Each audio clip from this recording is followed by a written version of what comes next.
A day in my life living here alone in Manila. Hello mga ka-tiny! Welcome to my daily vlog. It's Sunday and this is a lazy day talaga for me kasi nga, 'di ba, kapag may dalaw ka, like you're really uncomfortable. Since kagigising ko nga lang, so I decided to cook yung binabad ko na pork sa toyo at suka. And syempre, yung oyster sauce na ginagamit ko every time na nagbababad ako.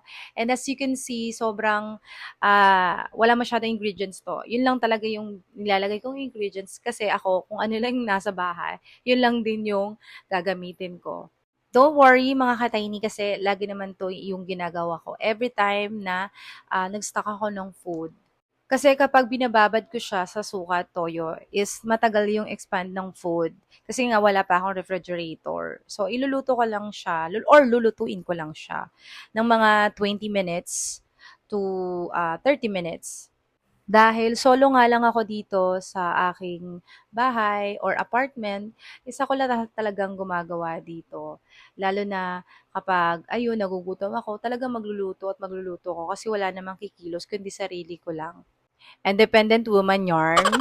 Ayun, kapag tinatamad naman akong magluto is bumibili na lamang ako sa labas ng ulam para yun, lulutuin ko na lang yung kanin dito sa bahay. So, mamaya ipapakita ko sa inyo kung ano yung rice na ginagamit ko. And it's really easy to cook. Hindi lamang yun, sobrang nakakatulong to sa akin para hindi ako masyadong tumaba. Kasi alam mo na, kailangan natin i-maintain ang figure. Char! Marami nga akong biniling fork para may pangbukas pa ako. So, lulutuin ko na siya today kasi ayoko nga masyadong mababad yung pork sa toyo at suka kasi nasisira din siya at lumalambot siya. Na-try ko na siya noon and ayokong mangyari uli yun. So, lesson learned. So, habang inintay ko nga yung aking pork na maluto is, ayan, may share ako sa inyo na kung saan pwede sa inyong makatulong. And di lamang yun, ito ay may benefits. So, disclaimer lang, hindi po to sponsored. Ito po ay binili ko. Ganon.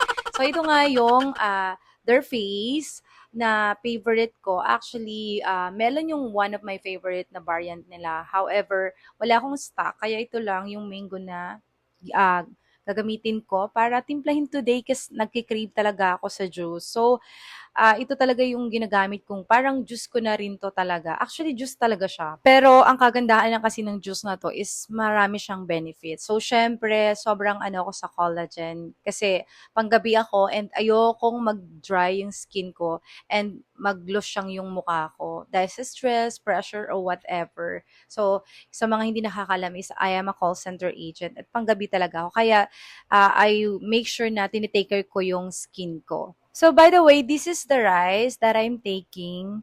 Kasi sobrang easy to cook siya. 10 minutes lang siya, mga ka-tiny. Kasi ito ay shirataki. So, zero fat siya. Sobrang conscious talaga ako sa kanin. Hindi ako masyadong mahilig sa kanin. Since zero carbohydrate or zero fats naman tong ginagamit ko, is malaking tulong sa akin para hindi din ako tumaba. And hindi talaga ako tabayan, honestly. Pero mini-maintain ko lang siya by using this rice. So ngayon mag-aantay lang tayo ng 10 minutes. After 10 minutes, maluluto na yan. So sa gusto kong mag-order nito, ilalagay ko na lang po sa caption yung link. After nga maluto nito is kumain na din ako kasi since may luto na nga. So yun lang mga ka-tiny. Thank you so much for watching and don't forget to follow. Bye-bye!